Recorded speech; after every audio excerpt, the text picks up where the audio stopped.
How long does the design for an extension and renovation take with us? If no planning permit is required, from concept design to permit issue plans and applicable reports allow approximately 3 months.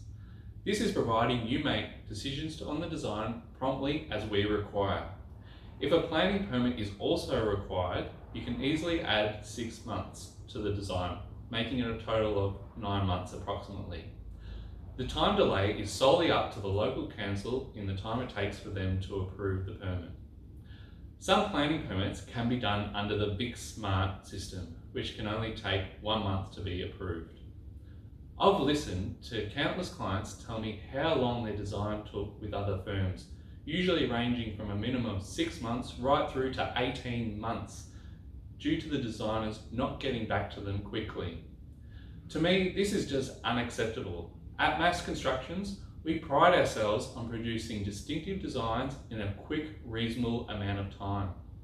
By designing with us, we keep your budget in check with updated building estimates as we go through the design process. This is a service that other design-only firms just cannot do. In accurately calculating current building construction costs and giving you expert advice so you remain in control of your construction budget.